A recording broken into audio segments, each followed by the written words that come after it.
Welcome back to Siri Nandan YouTube channel. ಇವತ್ತಿನ recipe ಹೊತ್ತು ಶಾವಿಗೆ ಯಾವ ರೀತಿ ಮಾಡೋದು ನೋಡೋಣ ಬನ್ನಿ. ನಾನಿಲ್ಲಿ ಮೊದಲಿಗೆ ಒಂದು ಪ್ಯಾನ್ ತೊಗೊಂಡಿದ್ದೀನಿ.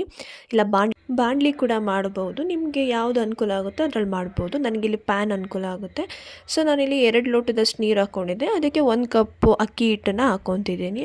ನಿಮಗೆ ಡೌಟ್ ಬರ್ಬೋದು, ನೀರು ಕುದಿದಲ್ಲೇ ಇದ್ದಾಗಲೇ ಮೊದಲೇ ಹಾಕ್ತಿದ್ದೀರಾ ಅಂತ ಡೌಟ್ ಬರ್ಬೋದು. ಬಟ್ ಕುದಿಬೇಕಾದ್ರೆ ಹಾಕಿದರೆ ಸ್ವಲ್ಪ ಅಕ್ಕಿ ಹಿಟ್ಟು ಗಂಟು ಬರೋ ಚಾನ್ಸಸ್ ಇದೆ.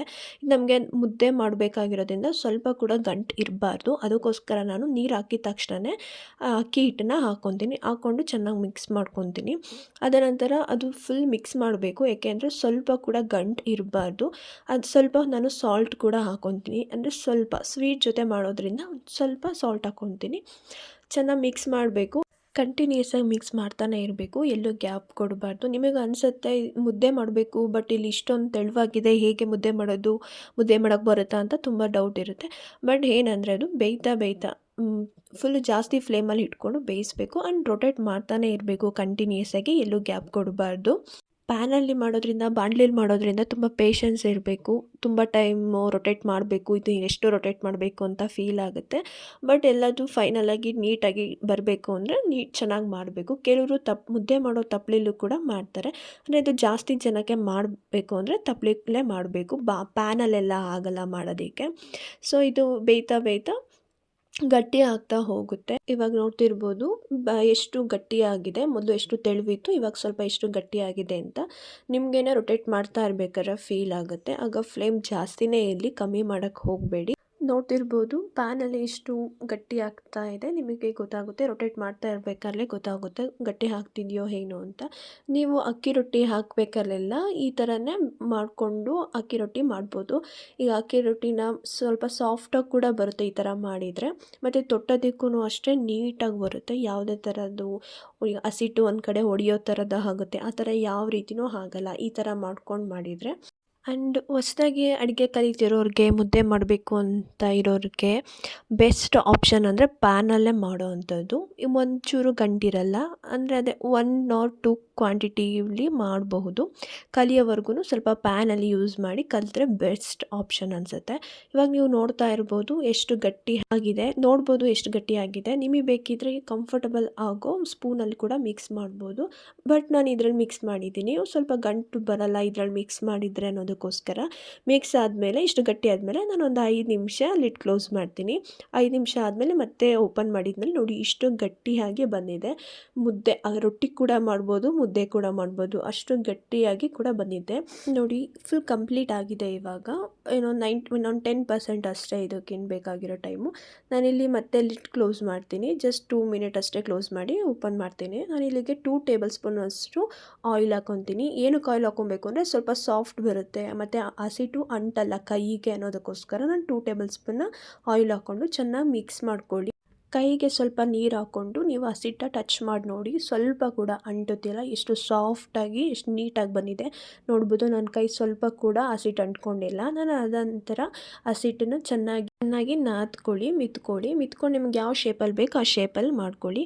ಇಲ್ಲಿ ನಾನು ಚಕ್ಲಿ ಮಾಡೋ ಅಂಥ ಚಕ್ಲಿ ಹೋಳಲ್ಲೇ ನಾನು ಶಾವಿಗೆಗೆ ಹಾಕ್ಬಿಟ್ಟು ಮಾಡ್ತಾಯಿದ್ದೀನಿ.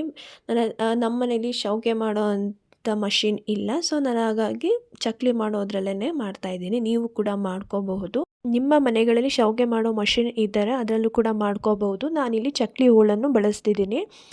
ಏನು ಅಂದರೆ ಹಿಟ್ಟು ಬಿಸಿ ಇರಬೇಕಾದ್ರೇ ಮಾಡ್ಕೊಬೇಕು. ತಣ್ಣಗೆ ಆದಾಗ ಒತ್ತೋಕ್ಕೆ ಬರಲ್ಲ, ಗಟ್ಟಿ ಆಗಿಬಿಡುತ್ತೆ. ಆವಾಗ ಇಷ್ಟು ಲೈನಾಗಿ ಇಷ್ಟು ನೀಟಾಗಿ ಶಾವಿಗೆ ಬರಲ್ಲ. ಇಷ್ಟು ಲೇಯರಾಗಿ ನೂಡಲ್ಸ್ ಥರ ಬರ್ತಿದೆಯಲ್ಲ ಆ ಥರ ಖಂಡಿತ ಬರಲ್ಲ. ಬಿಸಿ ಇರಬೇಕಲ್ಲೇ ನೀವು ಮಾಡ್ಕೊಂಬಿಡಬೇಕು.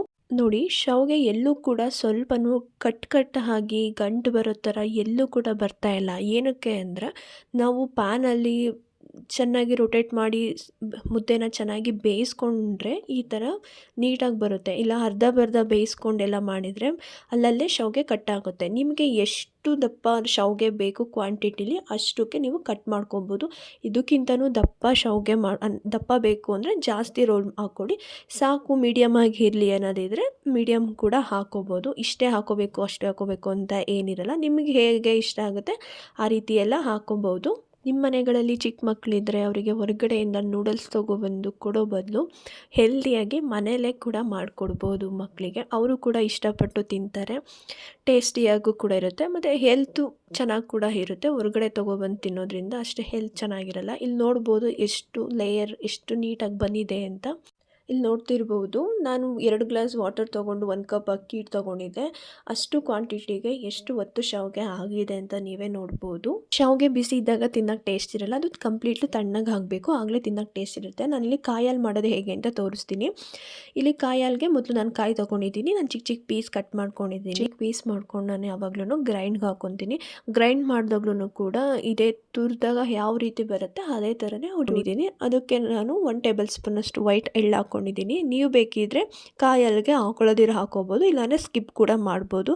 ಬಟ್ ವೈಟ್ ಎಳ್ಳು ಹಾಕೋದ್ರಿಂದ ಇದು ಹೆಲ್ದಿ ಕೂಡ ಆ್ಯಂಡ್ ಇದು ಟೇಸ್ಟ್ ಸೂಪರಾಗಿ ಕೂಡ ಇರುತ್ತೆ ಇದು. ಸೊ ನಾನಿಲ್ಲಿ ವೈಟ್ ಎಳ್ಳನ್ನ ಯೂಸ್ ಮಾಡ್ತೀನಿ. ಆಲ್ಮೋಸ್ಟ್ ಯಾವಾಗ್ಲೂ ಕಾಯಲ್ಲಿ ಮಾಡಬೇಕಾದ್ರೆ ನಾನಿಲ್ಲಿ ಎಳ್ಳು ಯೂಸ್ ಮಾಡೇ ಮಾಡ್ತೀನಿ.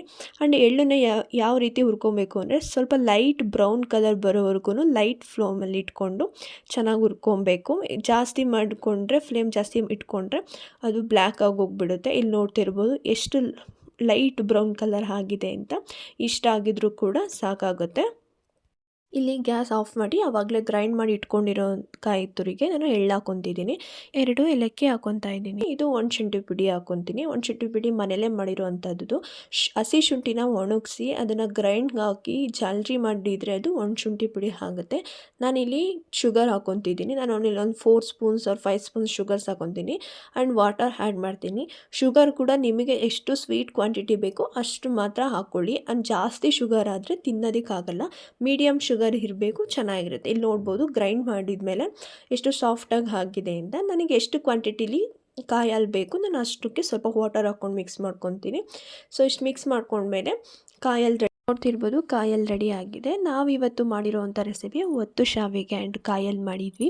ತುಂಬ ಟೇಸ್ಟಿಯಾಗಿದೆ ಆ್ಯಂಡ್ ತುಂಬ ಹೆಲ್ದಿ ಕೂಡ. ಇದು ಮನೆಯಲ್ಲೇ ಮಾಡ್ಕೊಬೋದು.